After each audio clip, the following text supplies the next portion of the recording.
Here we go! This is for all the potatoes, goddammit! What's up, everybody? I'm Ryan. We're Lord Owl. This is my buddy Jesse on drums. We're gonna play you a few songs.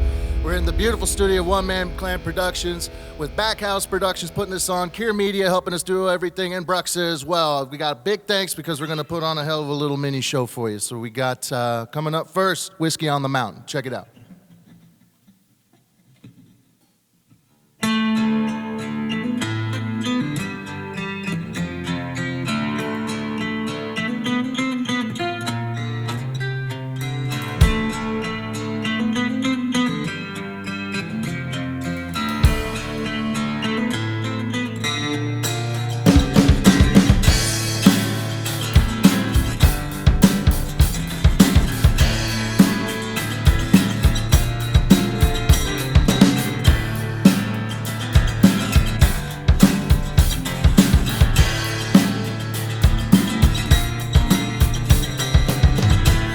On a long, hard journey to the summit, friend and I sang a drinking song.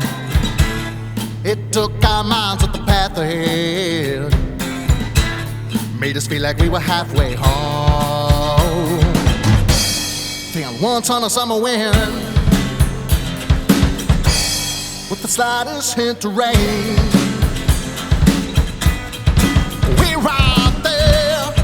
Below the peak, we'll sing that song again. Who took our whiskey from the mountain? Someone else must have come along. Who took our whiskey from the mountain? Must have been a long time gone.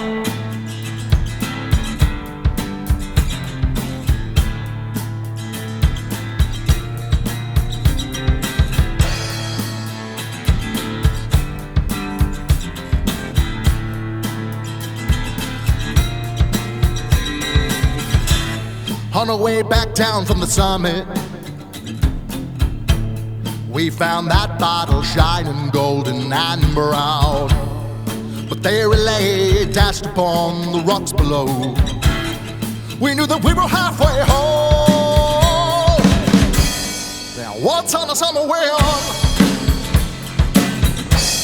with the slightest hint of rain, we right there below the peak, we'll sing that song again. Who took our whiskey from the mountain? Someone else must have come along.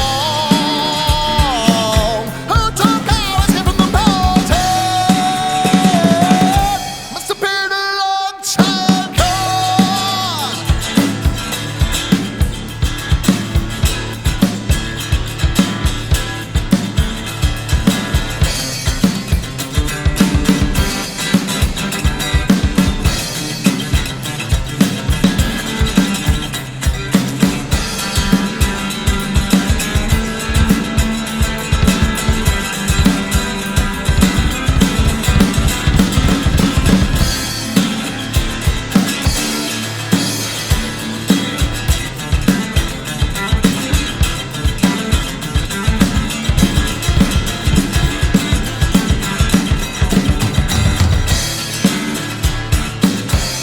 Took our whiskey from the mountain.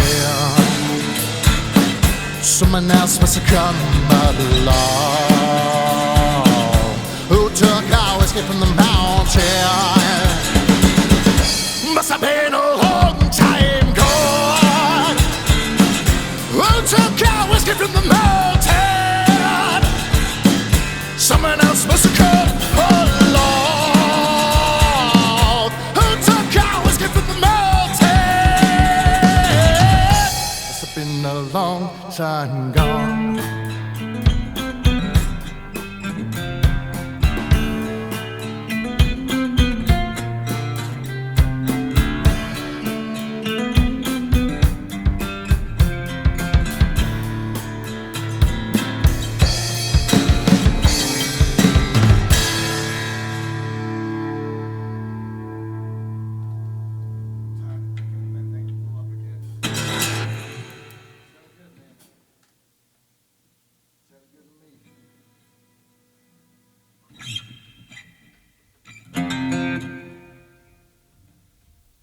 This song is called Bottom of a Soul.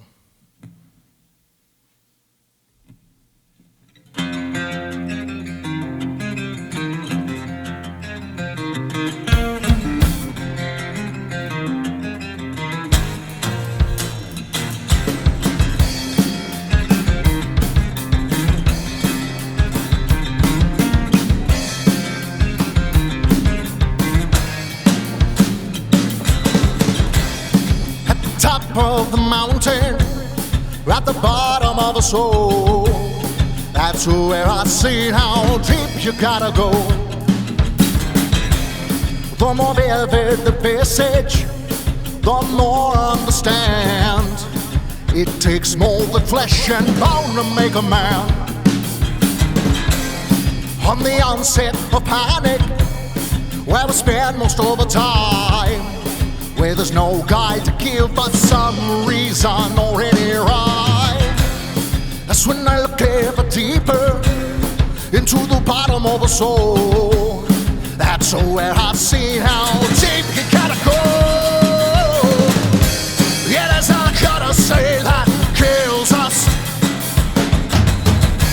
It is our privilege to fight. We get the message.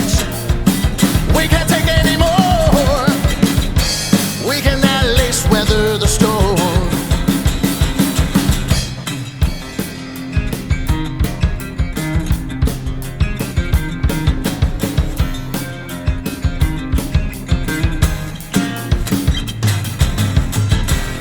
In the eyes of the mountain, we mean less than the sand beneath our feet upon which we stand. In the mind of the mortal who did conquer the earth, has discovered the scale to measure what is worth. At the edge of our courage, where there's no solid ground, is where the bottom of our soul can be found. It is I gotta say that kills us. It is our privilege to fight. We get the message. We can take more, but we can at least weather the storm.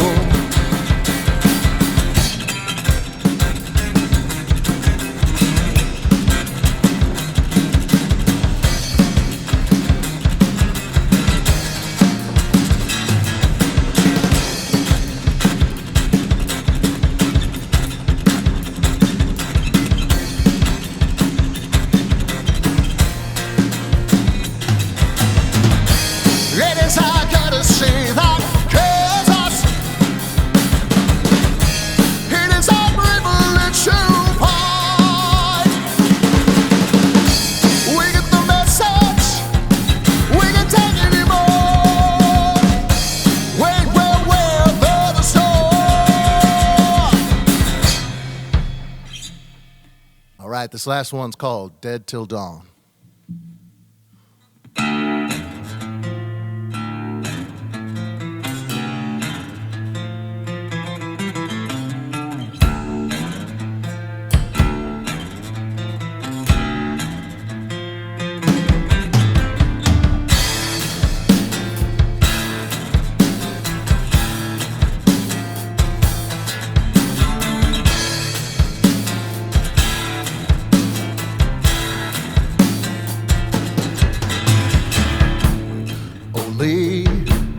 By day do I rule over this broken kingdom. Come in, take till dawn. Nothing else matters on our own. Watch the stone shatter. Siren song. Let's head closely, dead till dawn. We're living nightly ghostly.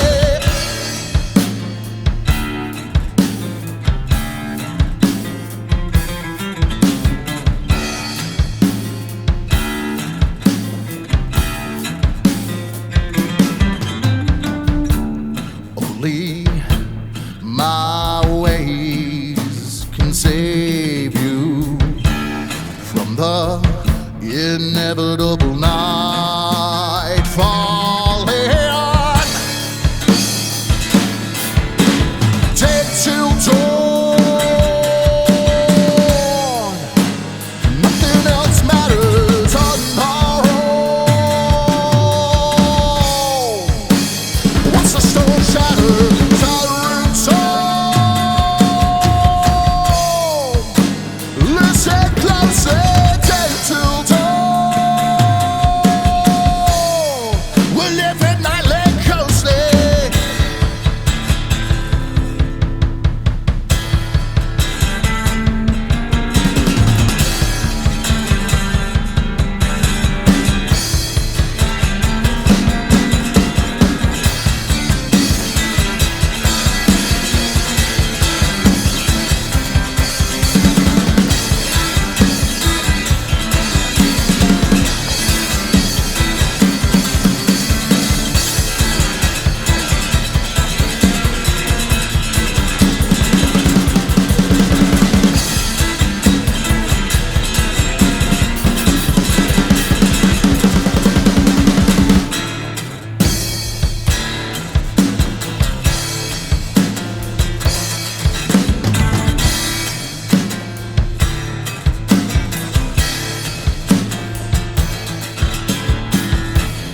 Call it by any other price, it stays you.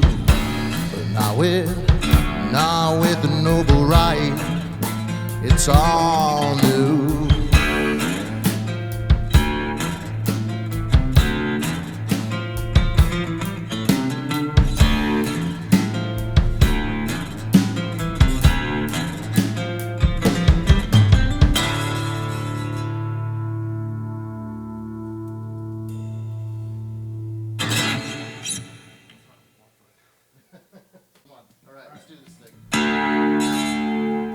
With us together, we make one whole functional person.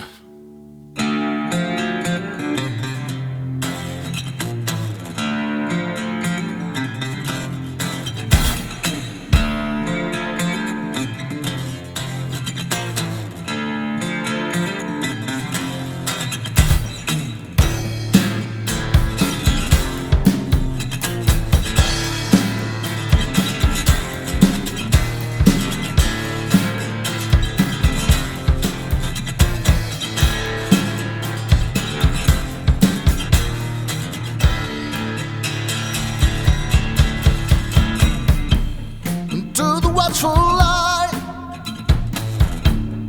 watching over you in night. Thank God it never blinks, remembering all that it says.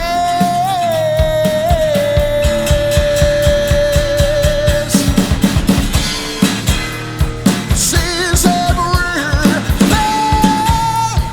knows all about where all. Sees everything, knows all about where all. Says going for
All right, so to kick off today's first featured artist, we have Jesse and Ryan with Lord Owl. How's it going, guys? Going great, man. It's going all right. Happy to be here. Oh, so glad to have you guys here with us. Yeah. Y'all just played an incredible set for us, very intimate, small room set. Yeah. How was it for y'all? You know, it's kind of the stuff that we actually like to do with being a two-piece, especially acoustic, where it's just acoustic guitar, acoustic drums. You know, we've been in the three-piece bands and standard, like 4 or 5-piece bands before, but there's a lot of unique challenges that comes to just having the two of us. And a lot of that comes from just dynamics, how not overpowering each other. It's easy for him to overpower what I'm doing, and so... Do it a lot. He's good at it, you know. By accident, I'm sure. Yeah. But he has to calm me down. He's like, But even like for the second song we played, Bottom of the Soul, where there's a lot of kind of arpeggiated stuff going on the guitar, it's really hard to dig in and make that loud. So that's where when we're practicing, we're discussing, okay, bring it way back, way down here, and then to them with a song like that, it's about letting the words actually get heard, which so often in music, lyrics just get lost. Oh, and absolutely. so he's done a really good job of being able to balance those dynamics. It's not easy to do because, especially with drums, you know, I started out on drums, so it's one of my favorite instruments to play, and it's really easy when you can go full volume and full force. I thought I was supposed to just beat the hell out of him when I got him. That's what they tell us, right? But over time, you know, as we're working together, because we kind of switched roles, what's funny is that he's a fantastic guitar player, way better guitar player than I am, but he loves playing drums. And so for me, I always loved being the center of attention and, you know, being the front man and the singer. And so we wanted to kind of swap roles. And so, you know, I'm teaching him some drum stuff as he's learning and getting better and better. And it's one of the biggest ones I've always said was just actually learning how to play softer and slower is harder than learning how to play hard and fast. Absolutely. But so roundabout to answer your question was a room like this, it's really nice because what we're doing kind of fits the size of the room. Yeah, and true. It allows us to play around with a lot of different things like dynamics and volume. So That's awesome. I enjoyed it. We had a good time. Well, y'all sounded great. And you mentioned that when you first started, you played drums. Right. Now, let's go ahead and take this back to the beginning then. What are y'all's, like, origins on, like, influences? Like, what made you want to do this type of music, essentially? Because you are in several different projects, correct? Like, you're kind of all over the map when it comes to music in general. Yeah, we both are. Right. And so what kind of influences from the very beginning wanted you to, you know, reach as far as you can musically? As a band or individually? Individually, that goes for you Sure. too, Jess? You go first. What do you think? Like, for playing drums, Drums, guitar. basically, a lot of my friends, I watched them play drums because I'm playing guitar through the years. I'm like, I want to do that. Yeah. And that's kind of how I started, to be honest, is just watching other people looking like they're having more fun than me. Hey, you know, that's probably the purest way to start playing music. Because most, honestly, 9 out of 10 times, guys who are in bands will say, oh, I wanted to impress the chicks. Right. You know? And, like, so honestly, that right there, just from a pure love of the music, is a really solid start. How about you, Ryan? Well, for me, I played everything. So when I was a kid, my sister is 6 years older than me, but she's just, to this day, a master musician. She actually has a master's in vocal performance. Wow. They're actually putting together a doctorate program at BSU locally, and they're tapping her to be a part of that new program. So, and with her master's in vocal performance, she was actually working to be an opera diva at one point. So it's like I come from a family where my mom and my dad, like, not musicians at all.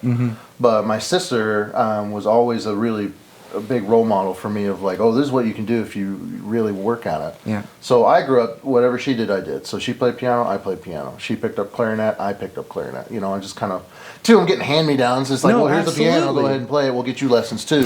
And, oh, well, you're not going to get in band? Well, you can't play the trumpet, but you can play the clarinet because we got one. You know, like. Yes. So I just rolled with the punches, but I ended up getting to a really good choir program and here locally in public school at Bora at the time, and still does have an elite choir program. So I was part of like all these varsity choirs, and the way that they ran it is you couldn't just take whatever elective. Like throughout most of junior high and high school, all of my electives were taken up by either band or choir. And it's because if you want to be in the varsity choir, so if I wanted to be in the cool choir with the jazz choir, or like singing the cool stuff, which, by the way, choir was cool because it's like, oh, you get into music to meet girls. Well, hey, there was a lot of girls in the choir. Exactly. That's another as a thing I young kid, remember. I was like, whatever, dude. They're like, nerd. I was like, yeah, just come to one practice. I think you'll like it. You can join up.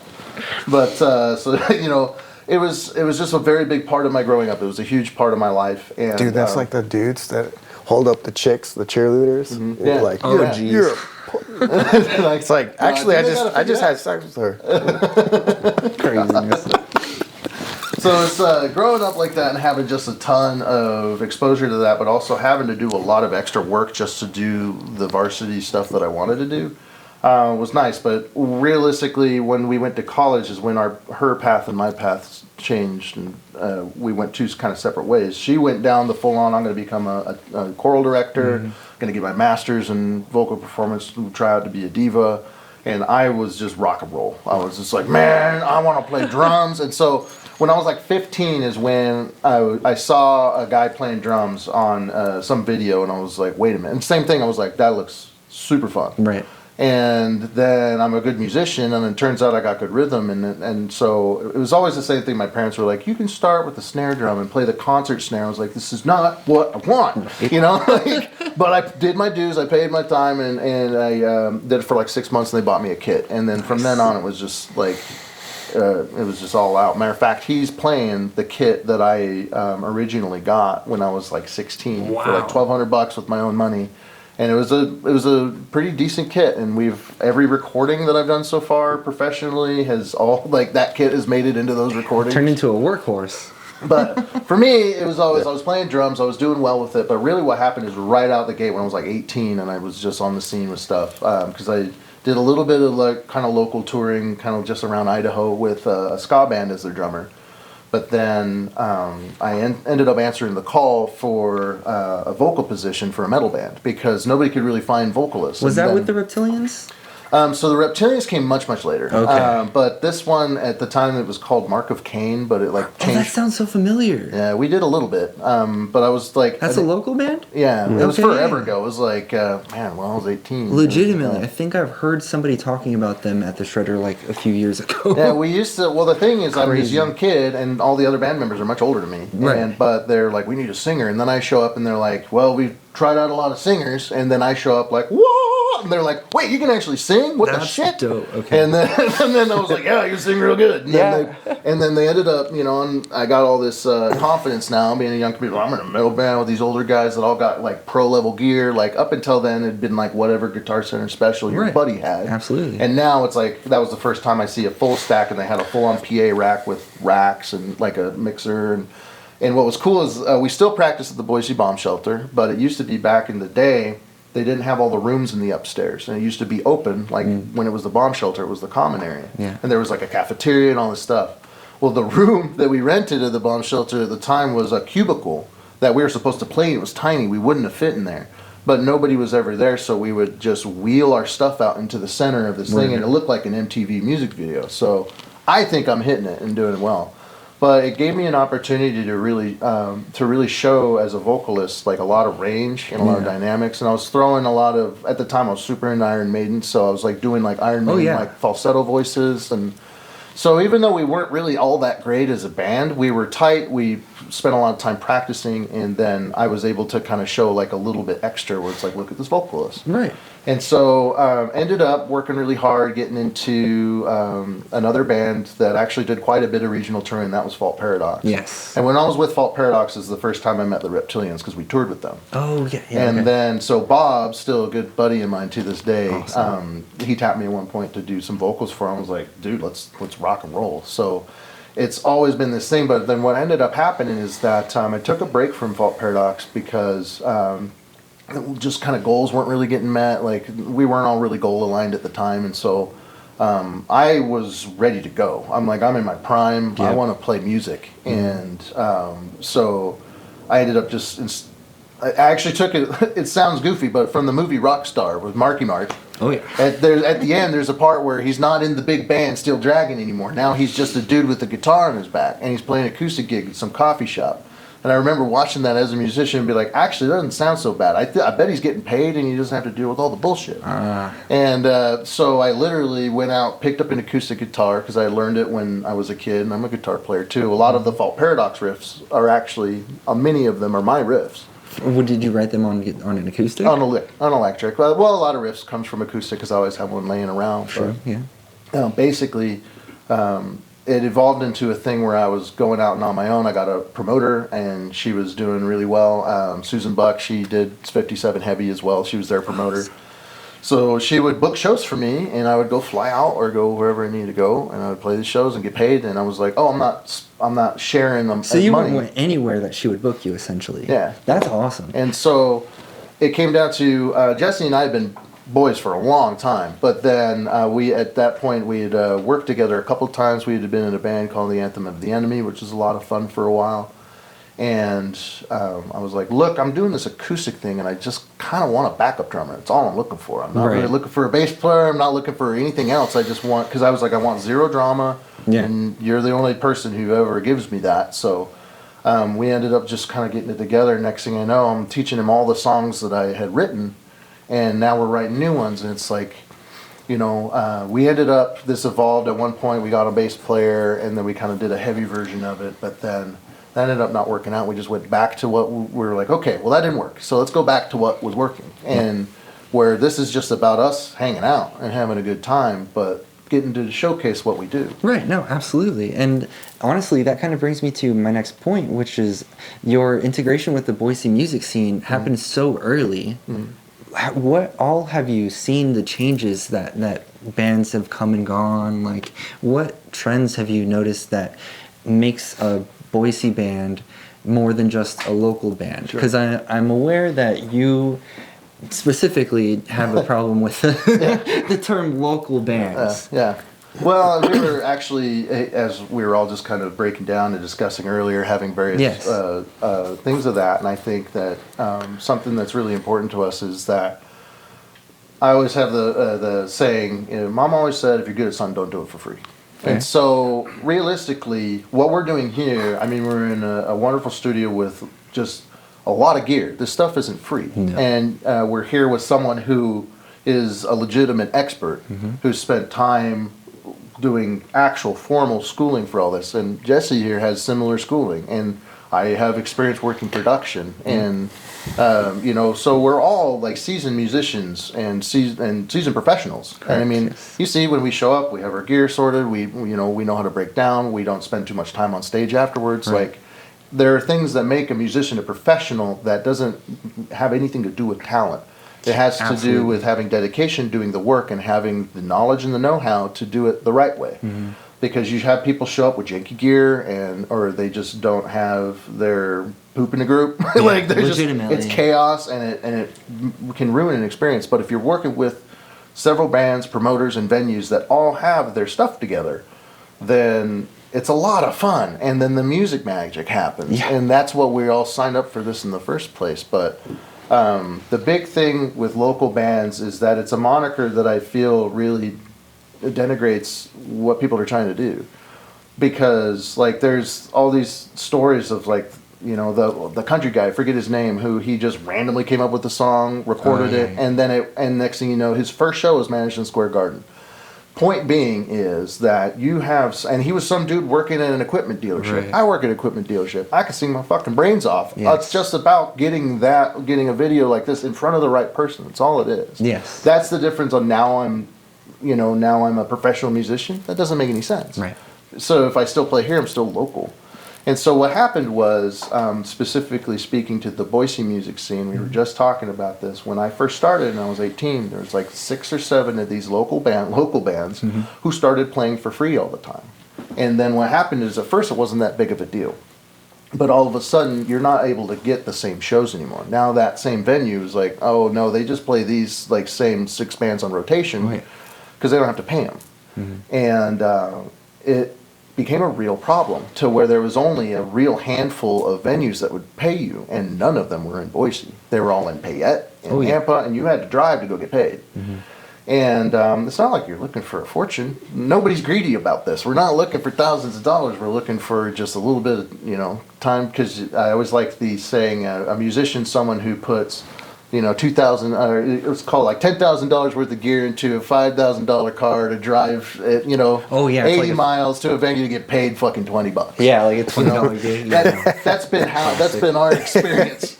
And we do it. We toil and we grind at it, and sometimes you win. And so when I was doing the solo stuff on my own, I was working with a promoter, and we were running it professionally. I was getting a pretty good payout. Like I would play a night, get paid like $300 plus tips. Wow. Often getting like food and drink, on the house, and I'd give them like 3 hours worth of music or whatever it was. And so now that we're in that spot where, it's not like we're going to charge you out the nose. If you want to hire us for a private party, we're more than happy to play for you. But I mean, our rate is very cheap. We're only $200 an hour and we'll give you a full show, and we make you, we'll give you everything you want.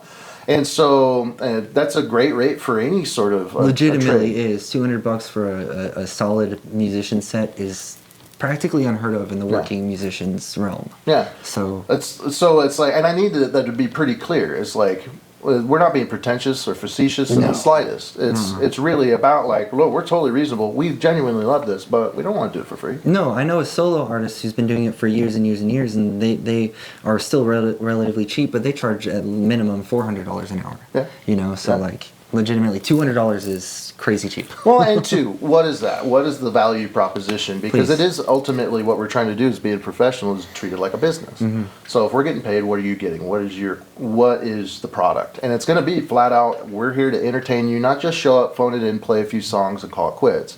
We're here to be kind of a master of ceremonies, and like you can see as I'm introducing songs, like it's part of like the whole package. Oh yeah, it's a show. We get like entertainers. It's not. Yeah, exactly. It's entertainment. It's not just music. And so, and that's the difference between a local band, a garage band, which there's nothing wrong with, because you should never ever disparage anybody for wanting to do music. The whole point of it is to get more people to do it. And to absolutely, enjoy it. and that is the point of the Nexus. It's like to showcase what talent Boise has to offer. Right. And literally, we're all doing this because we love it. And this specific show, at least. And well, we need more things like this, more outlets where we can discuss these kind of topics, because maybe there's a lot of these guys that are out there that don't realize that not only can you be charging for this, you should be charging for this. Yes, 1,000%. And also have the mindset of don't be unreasonable, don't get greedy, because the greed is what ruins the love. And music is all love. If it's not, then it's not real music. Legitimate. And so when you have greed and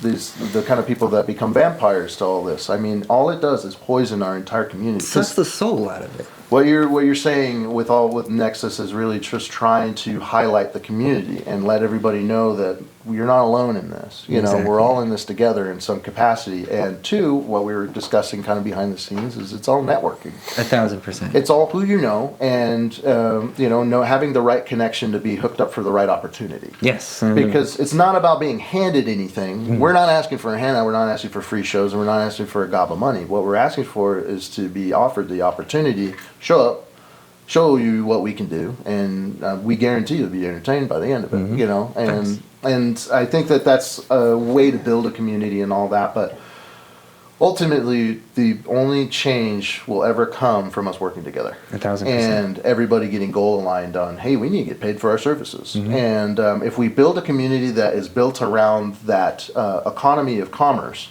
of the transactional nature of, we all love this and we're all here to do it, but then it's like Fall Paradox. We did that show with Kraken and Alark out at the Tree Fort Music Hall. It was a big production. There was a lot. It took a village to build that show. Literally. But by the end of it, man, it was so amazing. And we all had such a great time, and it was such a beautiful venue, such a great show.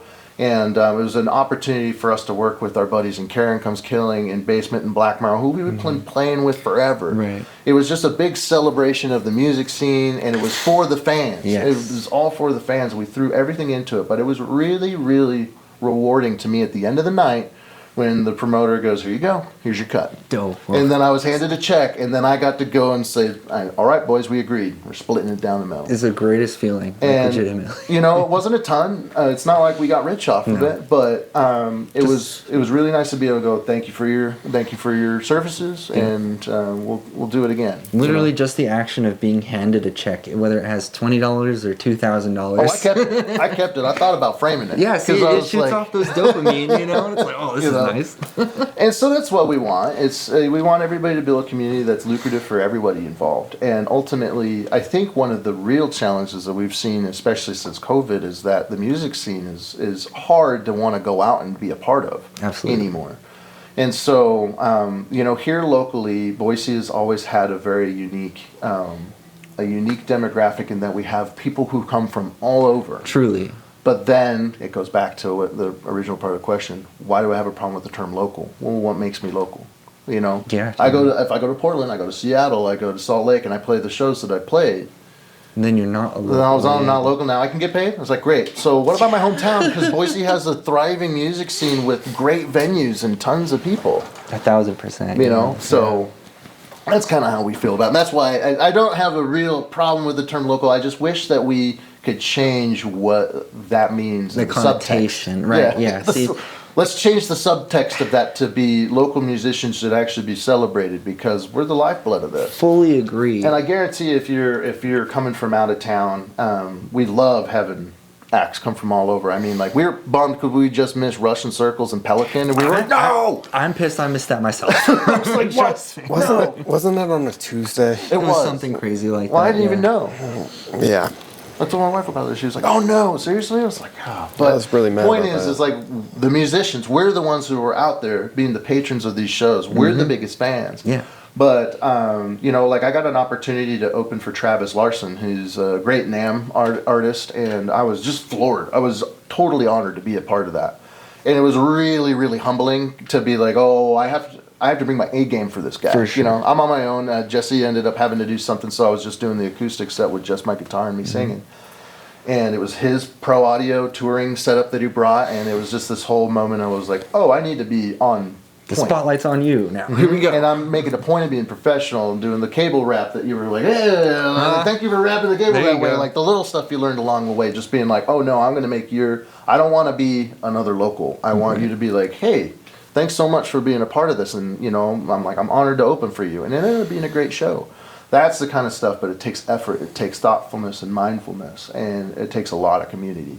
And we're building it. I think it's getting better, but I think that one of the things we need to be wary about is I've heard rumors that bands are starting to not get paid anymore. Ah. And I won't name them, but there are festivals that are here that are huge, that are a cornerstone of the Boise music community that do not pay locals. And they Right. say explicitly, "We don't pay you because you're getting exposure." Oh, yeah. The We have classic, our own we'll pay you marketing in plans and exposure. designs. We don't Yeah. need help. Right. We're doing things like this. You know, we have marketing figured out. I don't need exposure.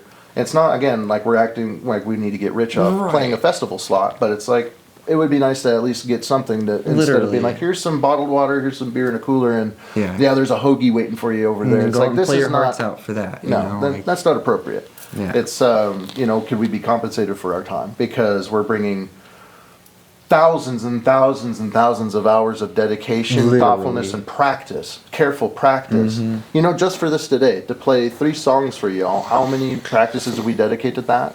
Was it 6? I don't. 6 maybe. full practices of just, we didn't go through the whole set, we didn't go through all of our songs, we went through those songs. That's when it's like, oh, we got a little extra time, you want to do a third. Yeah. We're like, okay, we haven't practiced anything else for this time because we Yeah. wanted to make sure that we were.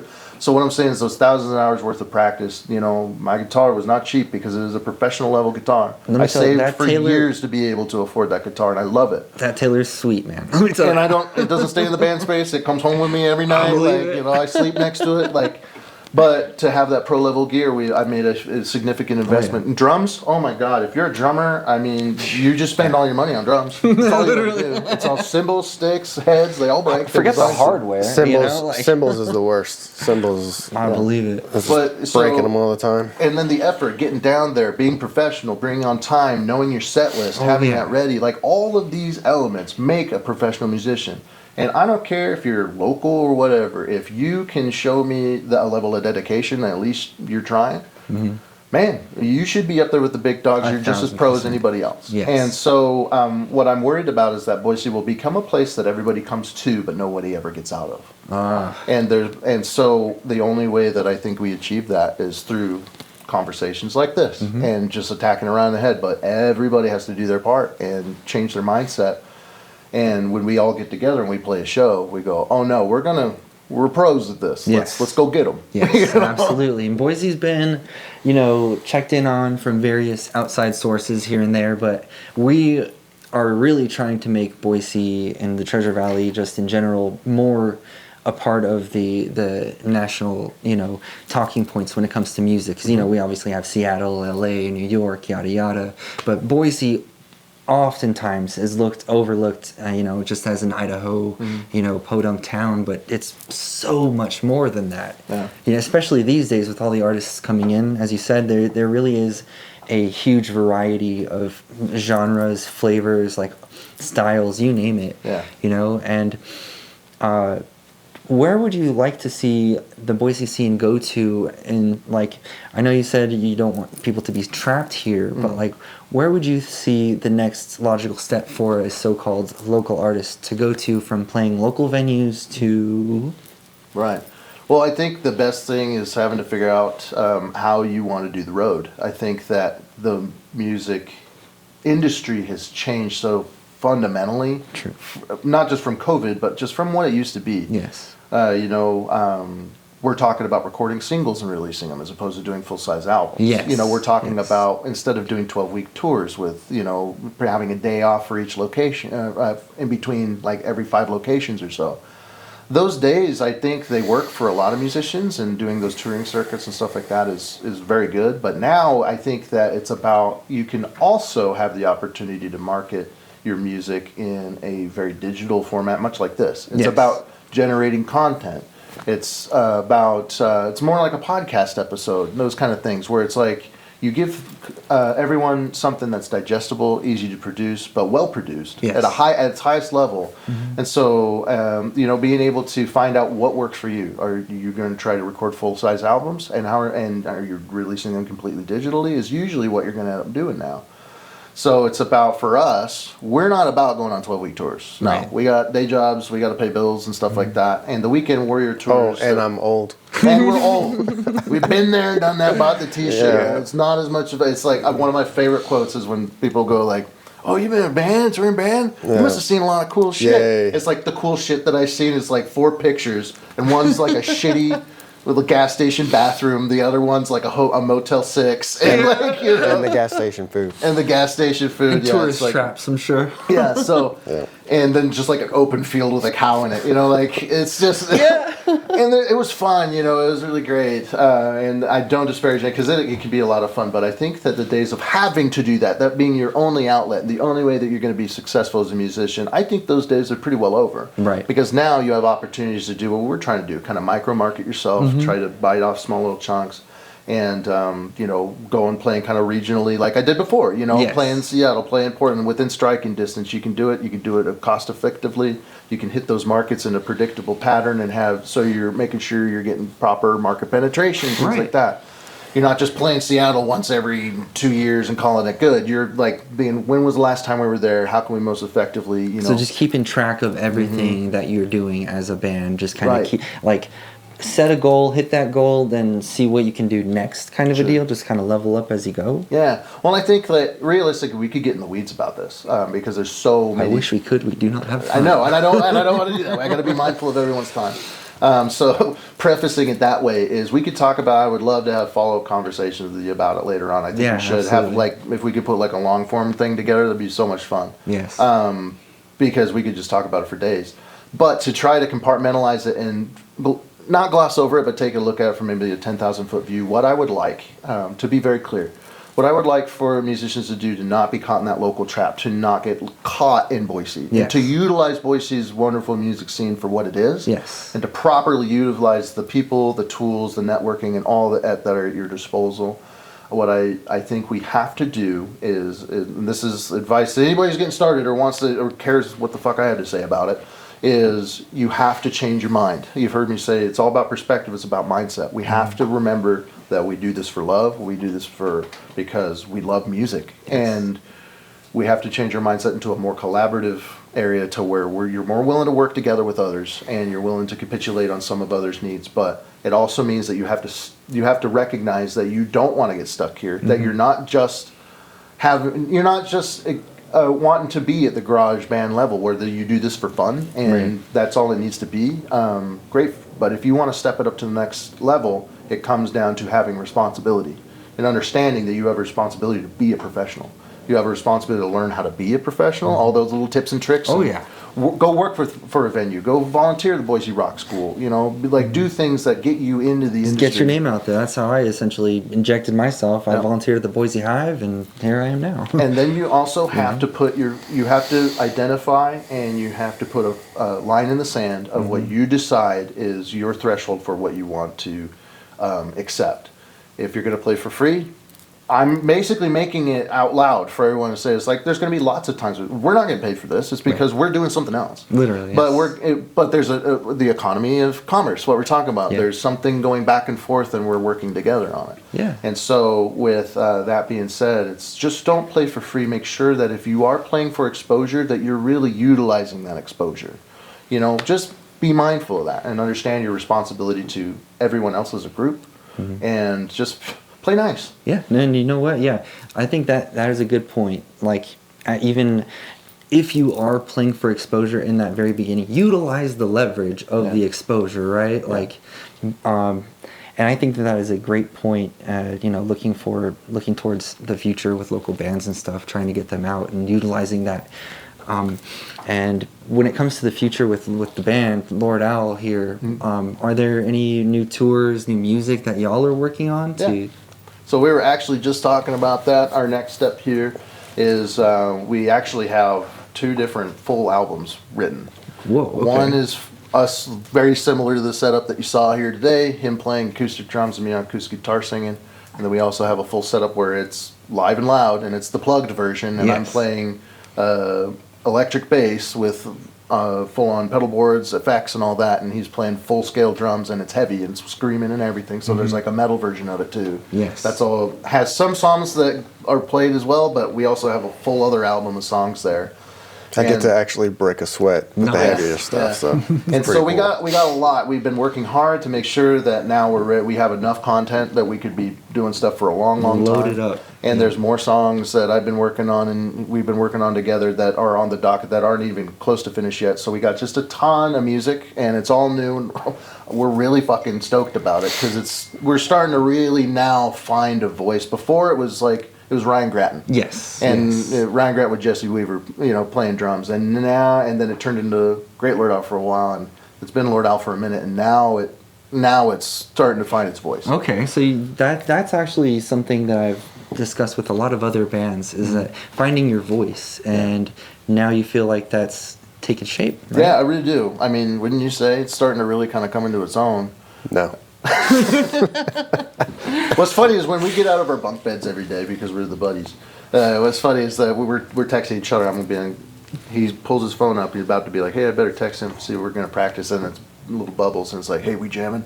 So we're synced up. Like we're just full on. Like we got the full bunk bed mentality going. So we're here. We're doing it. But it really is. I'm creatively, as far as the singer-songwriter portion of like the lyrics, and I'm really finding my voice there. I'm having a lot of fun with building the poetry around it and trying to build kind of a world around everything I'm doing. And what's going to be cool, and I'd love to break down at some point, is that every one of these songs is interconnected. It's all thematic.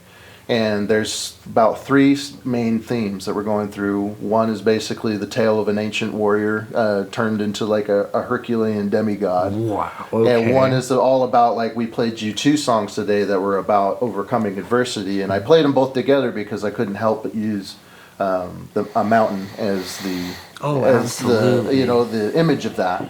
And then we also have kind of like a dark kind of Illuminati underworld thing, like talking about like the dark crevices of human society that we don't usually dare to tread. And so we have all these things, and it's like there's all this different stuff coming out. So yeah, it's really starting to find its voice. We're really enjoying it. We're locked in as musicians, and now too, because there was a time where we go, do we get a bass player? We've had a bass player before. Do we get a bass player again? We're putting in front of other musicians we respect and being like, do we need a bass player? Right. Like, and we were playing one, there's a guy we really respect. He's a fucking phenomenal musician. And he comes in and we're doing the heavy stuff. And we really respect the hell out of his opinion. And then at the end he's like, yeah, it's missing a third element. And we're like, fuck. Wow. Fuck. Of course it is. Yeah. But then we had to really recognize it's like, but sure, is it? So that just means we have more work to do. We have to find out how to round out that tone to where we don't miss it as much. Yeah. And we're starting to get there. We're really starting to find our tone and our sound.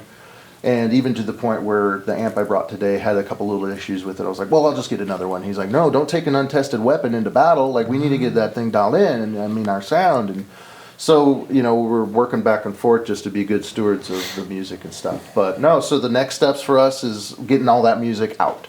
What we're planning on doing is we're going to start recording singles and just kind of putting them together, and we're just going to throw everything we've got into one song.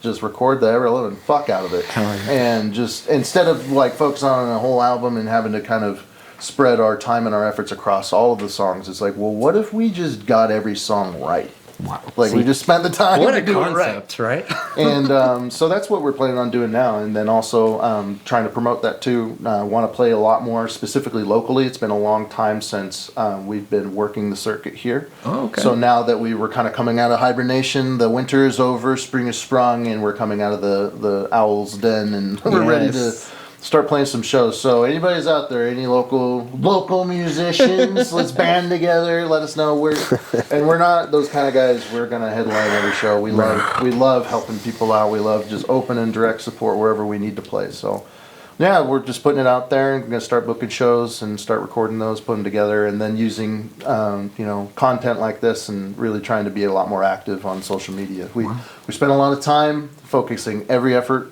and being very quiet, doing it in behind closed doors, and now it's time to put it back out there. So let it loose. We're ready, man. This is a step in that direction. Well, Ryan, that is so exciting, legitimately, to hear that you'll have 2 full albums of material that you're just sitting on for now, and I'm telling you, I don't think we're ready for it. But when it was released, that's when we'll all be ready, and we will all be keeping our ears out for you, man. Sure. Legitimately, thank you guys so much for coming out here and playing with us, and hopefully we'll catch you guys here in another time. Hopefully, that'd be really cool. Yeah, absolutely. Anytime. Open invitation. We'd love to come and be a part of anything you want to do. Awesome. But appreciate you guys, too. It's awesome. Ryan. Everything you're doing. Happy to be a part of it. Thanks a lot, you guys. Catch you guys next time. Sounds like it. For the Boise Nexus, I'm Bruxa. Bruxa, out.